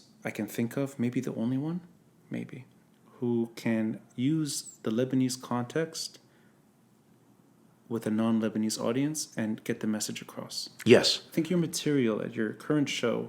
That is something I actually actively fixate on. I mean, let's assume that... And to do that, just so you know, I do a lot of shows in places where I get paid almost virtually nothing. Right. In very rural areas across America. Yes. I'll go and Canada, and I'll go to Winnipeg, Canada, where I've now developed quite a following. And they're not Lebanese. There aren't any Arabs there. Forget Lebanese. Sure. There's no Arabs. And I'm doing shows, 7-8 shows over a weekend. And because I need to make sure that I can get my message across to these people. Not that I have Arabs laughing and getting people into the atmosphere. Something that you've done, which is, I've seen it by chance. Years ago, I went to the Comedy Cellar, and seeing a New York comic, Godfrey. Forget his last name, Godfrey. He just goes by Godfrey. Godfrey. It's Dun Shimun. I can't remember. The Dun Shimun. Okay, anyways. He's very eccentric and very funny. He's one of the best in the game. And I think he still is at the Cellar regularly. I saw his name there not too long ago. All the biggest comics have to keep going to the. You got to keep trying out that material. And it's work. Comedy is like a martial art. You got to go to the dojo. You got to practice. You got to hit the punching bag. But Godfrey is clearly not Lebanese, right? Oh, and God, no. Yeah. And God, no, he's not. Yeah. No. And he comes out from the Cellar. I'm leaving, I guess it's McDougal and Bleecker. I'm going up. And he notices that he sees that I was at the show and just sort of friendly chat. Yeah, he's very friendly. And one question leads to the other. And suddenly it's like, where are you living? I said, Beirut. And the first thing he said was, Nemr. Now, that to me He also says Nemr. Nemr. He says it. He does the whole. And to be honest, when he first said it, I'm like, what is he? Oh, Nemr Abou Nassar. Yeah, of course. Yeah. And I said, you know Nemr? And he's like, what? Of course I know Nemr. And he was so happy to bring up Lebanon. Yeah. Now, you did that. God bless him. You did that to a comedian in New York. Yeah. And I'm sure everybody that he's a professional comedian, and you brought him to Lebanon. Yeah, back in 2000, and I think it was 7 or maybe 8, we did the Beirut Standup Comedy Festival. We brought out Godfrey, Pete Coriali, Al Desharm, and Mike Bataya, who's of Jordanian origin. And I told their agent I want them to come to Lebanon, but on the condition that they spend a week here, right, before the show. And he was like, sure. They wanted to come, so they came out and we drove them around. We showed them the country, and when they left, they were crying at the airport. This is a gesture from a Lebanese comedian showing other comics what Lebanon is like. Dude, comics speak for a living. I figured if I could bring these comics and show them Lebanon, I've just armed 5 people with audiences that will tell the story of Lebanon. And chances are it'll be a positive story. Oh, I know it. Yeah. Winnipeg or wherever, they're remembering Lebanon the way you described it. Exactly. Now, I'm showing them my world of Lebanon, my truth. Yes. And maybe it's a lie. And I hope people say, I think he's lying, so I'm going to go visit and see for myself. Yeah.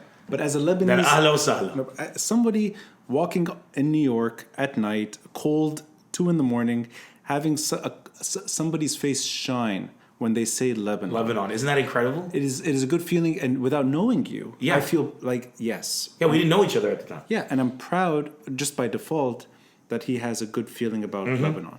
I want to push it a step further, the last few months. In terms of, I know that social media is dominating our lives today, and it would be very weird to kind of go to hard talk to talk about the revolution, right?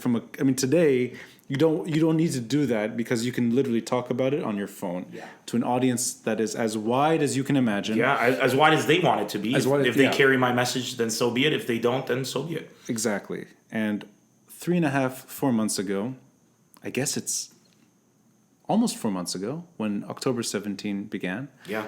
We were having a friendly chat over WhatsApp, trying to find a time to meet. We were gonna, you wanted to interview me, and I wanted to interview you because I find you fascinating.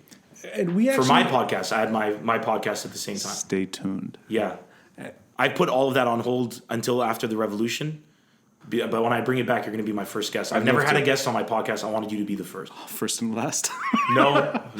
I want to set the tone with you. If the numbers go down, no, they won't. I want to set the tone with you. A lot of people need to know about you. We were exchanging funny messages because you're at the airport with your luggage trying to get to Edma with burning tires, roadblocks, and we're like, what a great day! But the Lebanese, what a great day! This is the Lebanese October story. 17th. Oh, we were trying to hook up the podcast still, and then we both realized at the end of the day it's not going to happen. Yeah, it wasn't going to happen, and I was traveling, and there was a lot of stuff going on. And it took about maybe 3 hours to get to yes, Edma. Yeah, but we were very it took more than 3. It took me. I walked from the airport almost all the way to Edma.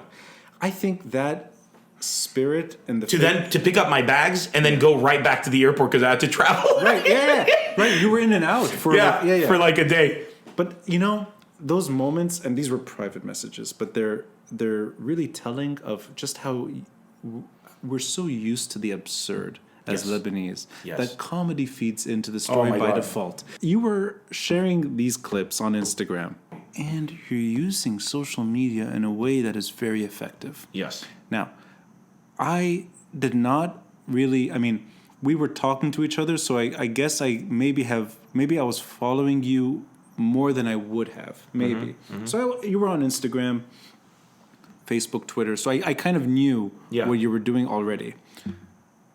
But then it became everyone knew what you were doing. Yeah, and because of the Thoda? Yes. Yeah. And I mean, my core fans were not surprised in the least. Right. But there were people. But there were a lot of people who were like, "Oh, this guy actually really cares." Exactly. They thought it was an act. And it wasn't diaspora. Lebanese in Lebanon were they realized now. I mean, that was a moment for me to show my true colors. Absolutely. I rescheduled my tour. I made a promise to the Lebanese people that I'd be back to take care of the initiative. Right. I came, I delivered, and I continue to work on it. You were very vocal in what you thought was necessary early on. Because I think and still think that the solution to Lebanon, both economically and spiritually, is very easy. Yeah. And I think if we had the right leadership in power, Lebanon would thrive within a matter of a month or two. But can I ask you, the tools that you're using, so social media and also Instagram in particular, I think Instagram and Facebook. And Facebook. The Facebook was the diaspora and the Instagram was for the locals. That's interesting. Okay, that's what I've noticed. A lot of diaspora still use Facebook. Facebook is uncool. But where people have family members, Facebook is the primary thing. Okay. So the Lebanese diaspora is really located on Facebook. Right. And the Lebanese and a good section of diaspora is also located on Instagram. You very quickly, and I think this is quite astonishing, a few weeks after the revolution starts, and you've set up a platform very quickly. Mm-hmm. I'm going to guess you did this mostly on your own. No. Let me be very honest about what's beautiful about the initiative. It's not that Nemr made it, because it's not my initiative. The initiative is a result of my ability to know what the Lebanese people want and formulate it into a cohesive plan. The construction of the website, the questions that are on the website, the intricacies of it was the result of conversations with so many incredible Lebanese people. The programming of the website was the result of specific Lebanese volunteers from abroad and within the country who sat down and did the work. Okay. I don't know how to code. Right. They put the website together that a company that I first reached out to see if I could get them to volunteer or maybe I'd pay at a reduced rate, said it can't be done for less than 4 months. We're able to pull it off in a week. What's incredible about the initiative is it's a testament to the power, the untapped potential of Lebanese people when they work together on a common goal. That's why I keep saying that we have unfit leadership, because if we had good leadership that was able to specify very hyper-focused goals for the Lebanese people and have the charisma and the inspiration to bring the Lebanese people together behind this goal, we could change the goddamn world if we wanted to in a matter of days. So you basically offered basic direction just to I just kept everyone on path. I was a highly effective leader, but no leader can do anything without soldiers. Yes. And I would describe them nothing less as I had lawyers who were and I set it up using WhatsApp groups. And I had lawyers that were basically putting together all of the questions, going through, even fundamental philosophical questions as to, okay, if we make the initiative, how exactly can we empower people so that we make sure that if we find the right person, we can take them to across the finish line? Right. And how can we make it so that people don't think we're taking sides? Yeah. Those were questions. Even coming up with the questions to make the initiative so powerful and bulletproof. Taking sides in the sense that you were supporting the revolution, but not, definitely, but not taking sides like I'm saying this should be the person we elect. Sure. And the best way to do that is to say, well, I don't choose who gets on the initiative. You do. So it's up to the candidate to first prove to the Lebanese people and earn their vote to get on the initiative. Yeah. Then it's up to the candidate to survive the interview that I give them. Then we don't recommend anyone. Absolutely. So the initiative never comes and says, we believe these should be our leaders. Democratization. It is faith in the Lebanese people's ability to judge correctly through the power of their vote. And that faith dictates that the Lebanese people should be afforded the opportunity to make a fucking mistake. Yeah. We have all these leaders who are like, no, we must do this because if we don't do it, then this. Stop deciding what's good for the Lebanese people. Let them make their own mistakes, have their own victories. I think of it as a mirror reflection of the protests online.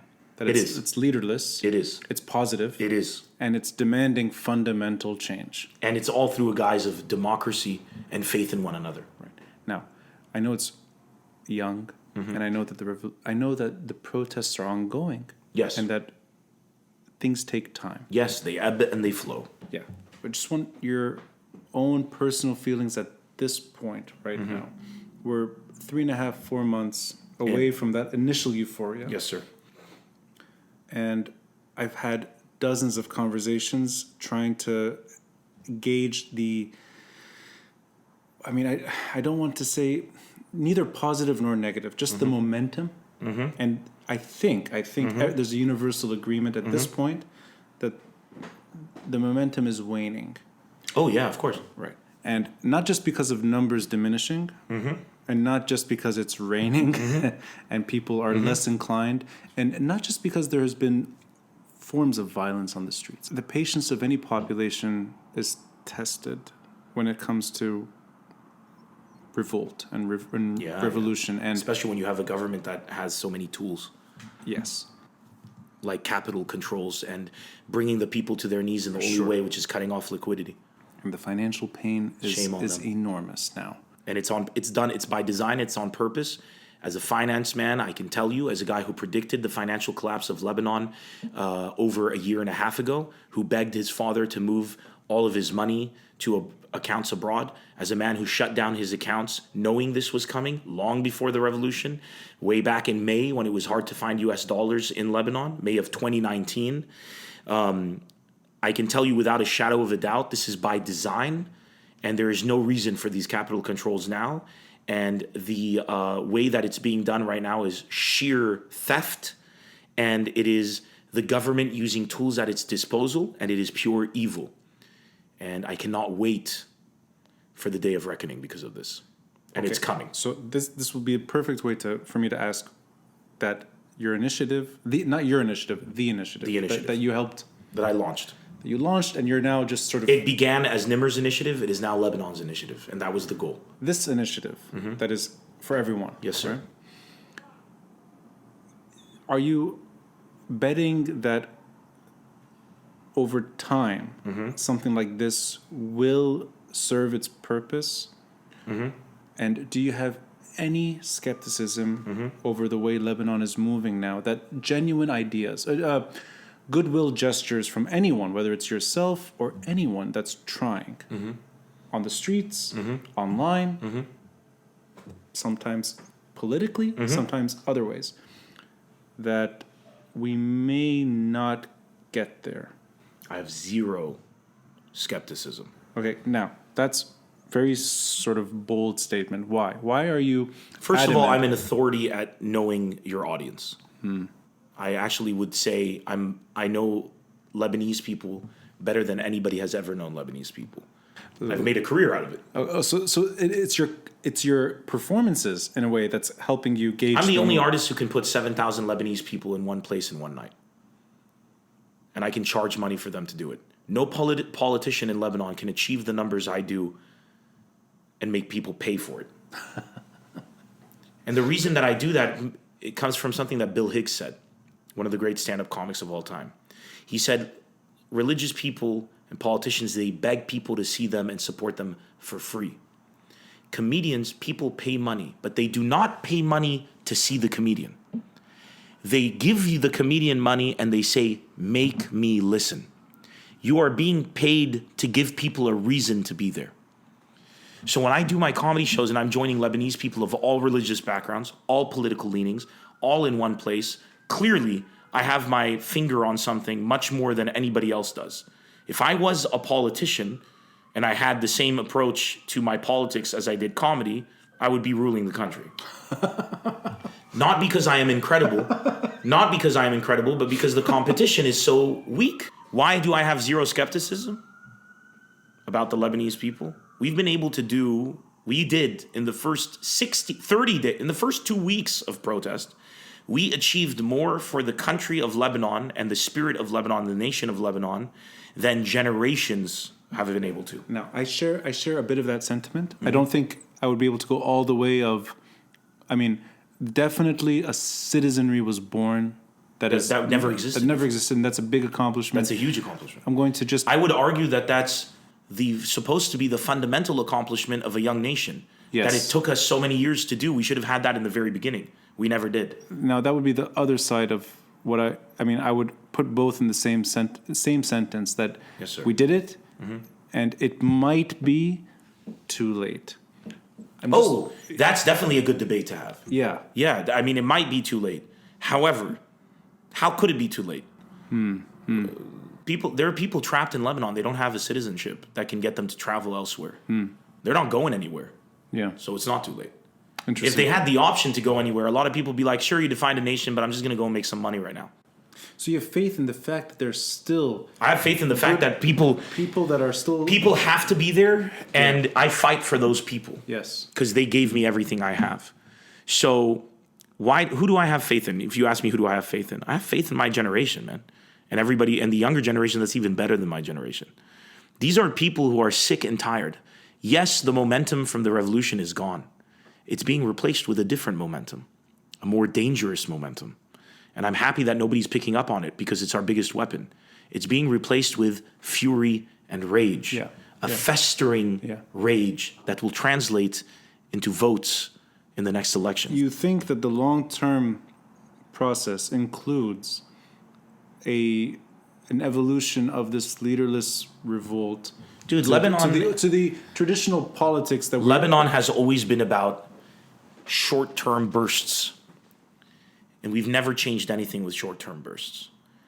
The fact that the revolution went from what people thought was just going to be a short-term burst to the longest protest we've ever seen sustained by a majority of people. It's true. Yeah.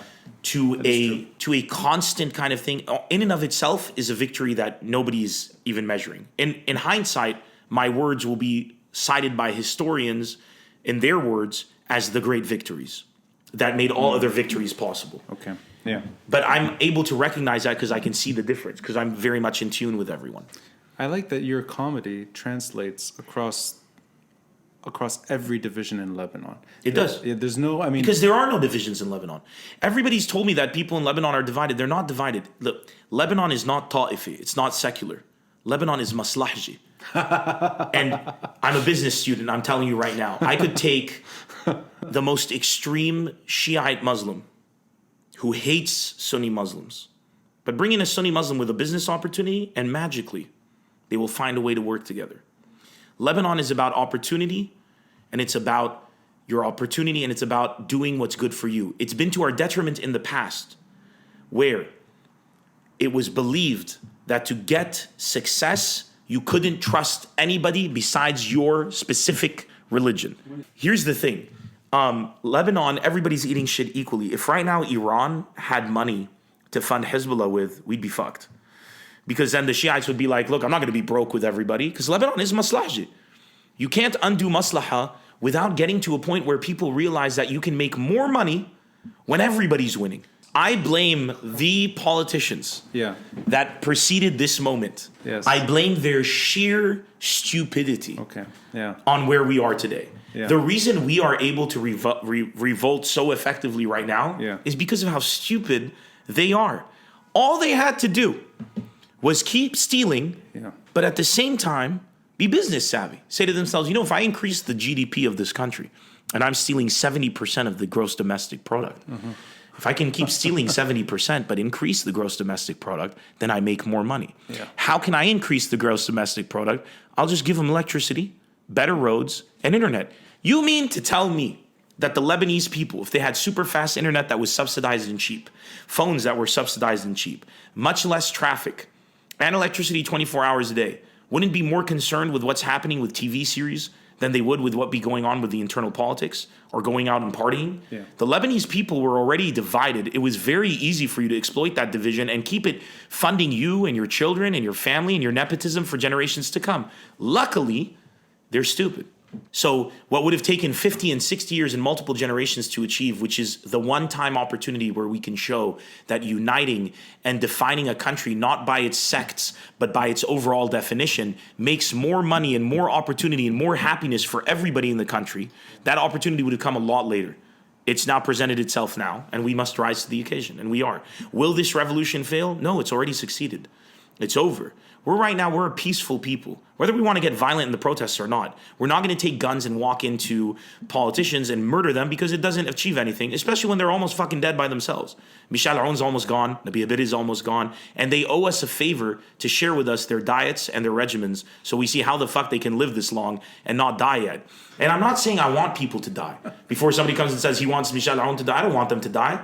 I want them to get away so that we can usher in a new generation. If we have to wait for them to die, it sucks that they didn't recognize the revolution as the greatest moment and opportunity to rewrite history, to say we support you and we call for a reformed election, an early election, and to capitalize on the momentum. I do give credit to Saad al-Hariri for saying one sentence that I would like to think maybe he took from one of my viral speeches, because I said it, which was Lebanon is sitting on top of one of the greatest economic opportunities of all time.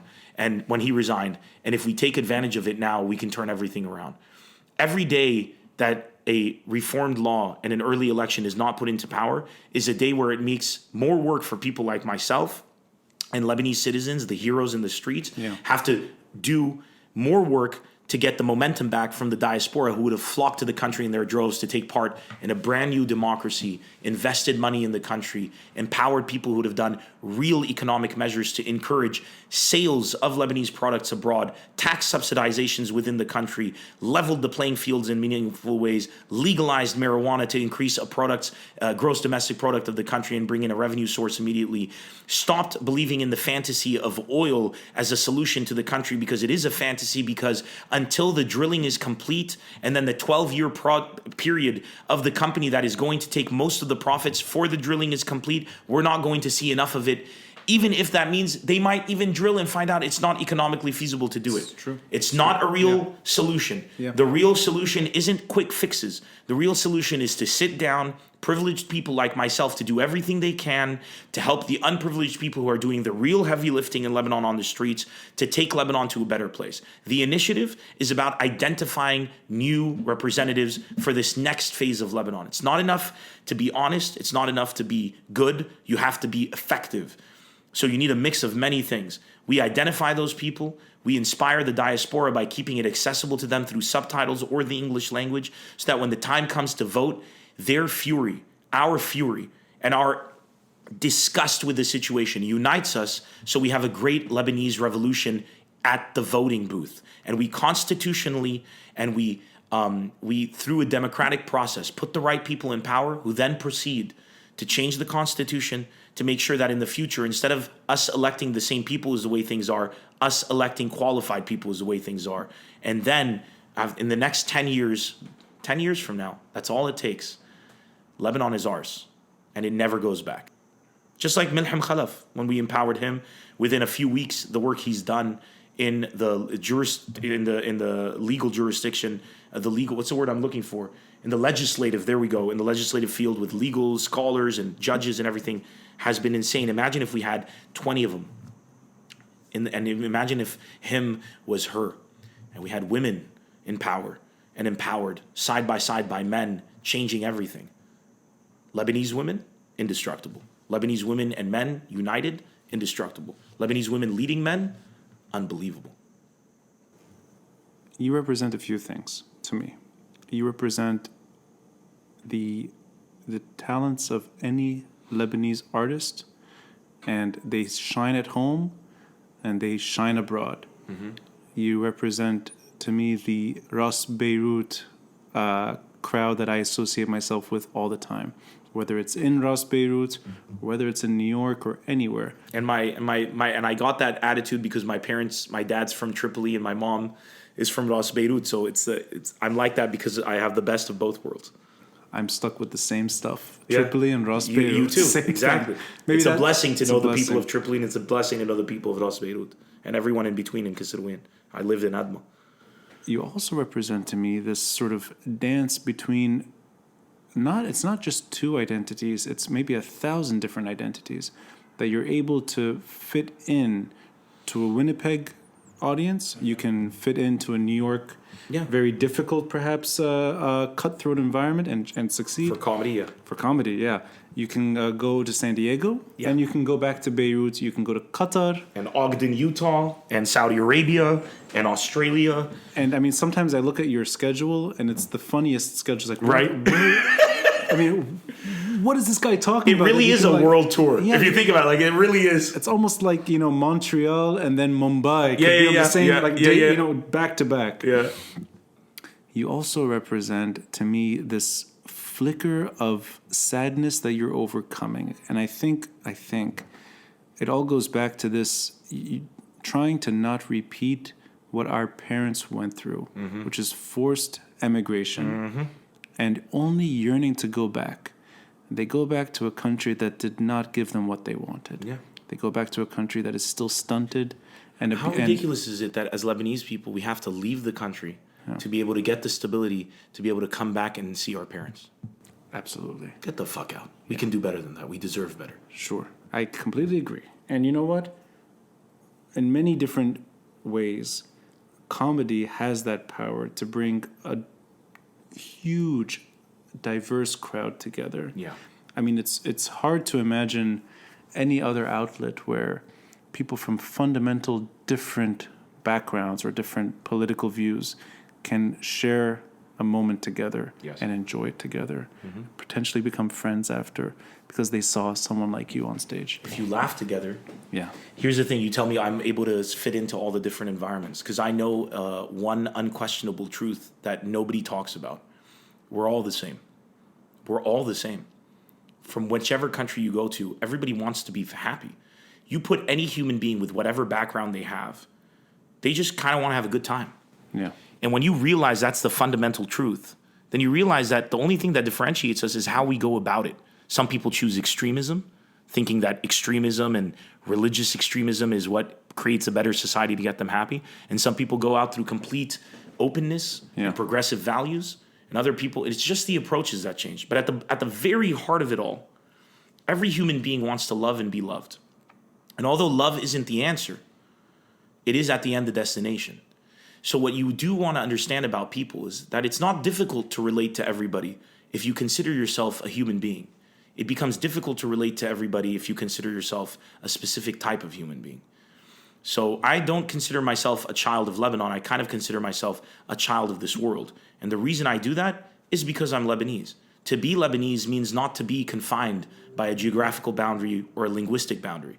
To be Lebanese means to be confined by your contribution and your legacy that you leave in this world. And that's it. And yes, I'm an artist, but even our scientists are artists. Even our mathematicians are artists. And that's what we're proud of. That is a perfect universal message for Lebanon.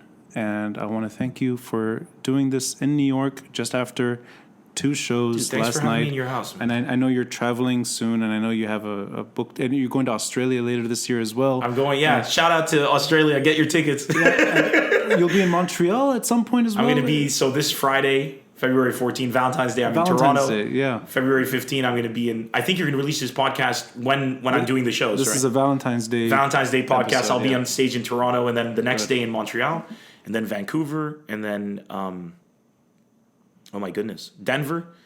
And then a bunch of shows that I haven't announced yet. And then the ones that I have announced, there's going to be Sydney and Melbourne in September. But we also are going to be doing, there's so many dates. I got still Paris, London. And oh my God, I could go on. San Diego, Michigan. I could go on and on. There's about 30 different cities still, no, 20 different cities still in the U.S. that I need to hit up. Wow. And so it looks like the future is going to be running while the new show actually runs concurrently with it in the other states. So it's going to be, this is the second time. The future is now started running with Love Isn't the Answer. And I think my next special, which I'm not going to say the name of yet, but it references something to do with Rage Against the Machine, is going to, Okay. I'm very excited.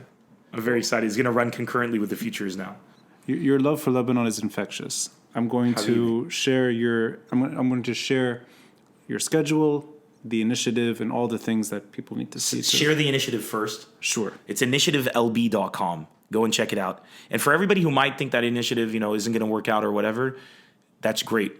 Sit back, buckle up. I got this. We're going to take it past the finish line. It takes a lot of work, and goalposts shift, and objectives and timelines are changing constantly because we have to react to situations that are happening. Yeah. But just based off of the people involved, I can't wait for everybody to see how incredible it's going to be. And it's not always going to be about me. Once the success is clear and it's reached its maximum potential, I will be leaving the initiative and opening it for voting to have a new speaker, because I want to show the Lebanese people that you can build something for your country and you don't have to be stuck in it like every freaking politician to make it effective. And I'm glad you said 10 years. You're giving it 10 years. I'm giving the initiative to succeed clearly. I'm giving it till the next election cycle. Oh, okay. But I'm giving 10 years for our victory over this mentality of disgust that has ruined Lebanon to be eradicated completely. So you know what? 2030. We're going to do an episode. I'll be back. Yeah. Yeah. We'll be older. We'll be less wise and more definitely adventurous. Dumber. And probably, spend 30 We'll be minutes. talking about our kids. Yeah, kids, yeah. Little shit came up to me and said, I ran a revolution. This little shit is like, I can play Fortnite 15. Anyone listening, check out Nemr's shows. Nemr, Thank you so much for having me, man.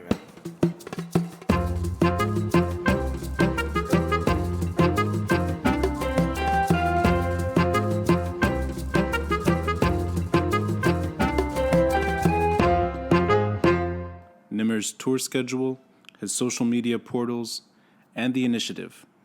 All information can be found in the details box of this episode. And a friendly reminder to help contribute to the Beirut Banyan via Patreon or PayPal. The links are in the details box. And of course, happy Valentine's Day. Until next time, I'm Ronnie Shatah, and this is the Beirut Banyan.